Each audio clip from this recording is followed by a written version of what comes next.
Okay. You have a 10-year-old son, ASD. Okay, you live in a small rural town in Missouri. And first of all, that's going to be very important in my answer. Okay, because it's very different as opposed to the size of the community, the size of your school, the culture in your town. And I'm talking about sort of the small town. I grew up in a small town, so it's just one of those things to where those answers are going to vary depending on where you live, because there's people on this page, for example, in New York City, some in California, and I'm talking about big city California, um, and then a bunch of people that also, just like you, live in a small rural town to where most everybody knows each other to a degree, and it's just a different kind of answer or recommendation, I guess you could say, um, depending on the size of the community you live in and the size of the school, because it's going to have everything to do with what a school is comfortable doing, and and also depending on some of the legalities, because you're correct with regards to, let's say, the Americans with Disabilities Act, really the IDEA with regards to your child's rights um, to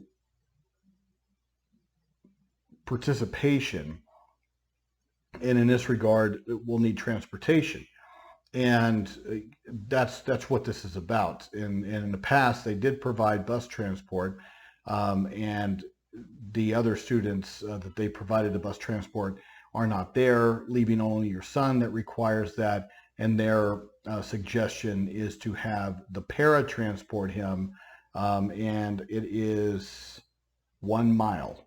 Okay, if it was let's say a 5 mile, 10 mile, 30 mile field trip, then I don't know. I think that the answer would be different. But everything on that is, when it comes to the ADA and when it comes to the school's duty, they're offering transportation. Now, what they're saying is, in lieu of a bus, they're basically assuming liability by having an employee transport your child. And do I have that? Yes, it depends on the size of the school district. I just had a case, or I have a case currently, we're closing out, but the principal was, on rainy days, the principal was willing to go down into this area where the bus, because of, it's clay soil in Alabama. In some parts of Alabama, it's clay soil. And they just, on the kind of slope in this particular community, they weren't going to send the bus down there.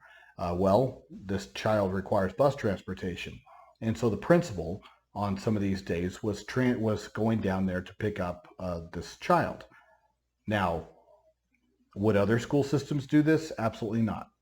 Depending on the size of the community, would not do it due to the nature of the potential liability, because now you have an employee transporting a child, and therefore shifting liability over to the school system if something were to, let's say, happen with regards to an accident or whatever. But at the same time, small community, and the problem was solved in the way that they solve problems in small communities. And so in your particular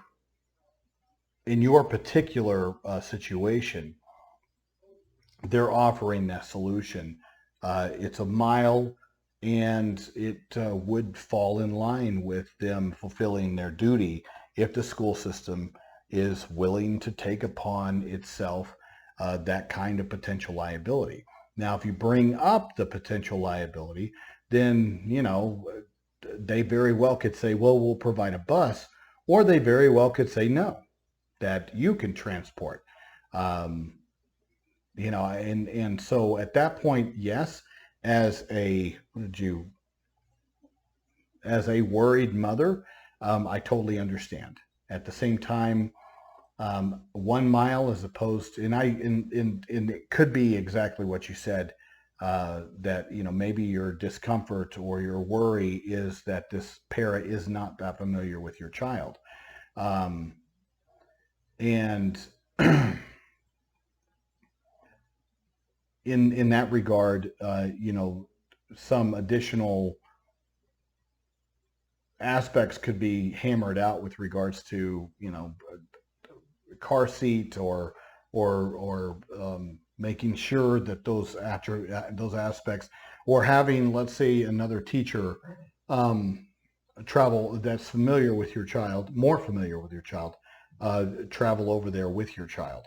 There are solutions, but for 1 mile in a rural community, uh, I, for me personally, I wouldn't make a big deal about that. That's me. But with regards to the legality of it, like I said, the major concern is that the school system wants to assume that kind of responsibility because it is not a board approved transportation mechanism. But like I said, suburban school, an urban school, a big city school would treat this very differently than your rural Missouri school, which is exactly how many of the schools in Alabama would solve that problem. Many of the schools where I grew up in New Mexico would handle it that way and still handle things that way because of the small nature of the communities. So those are pluses, but then at the same time, I absolutely understand your concern. But that would meet, they are offering transportation. It's just not traditional transportation.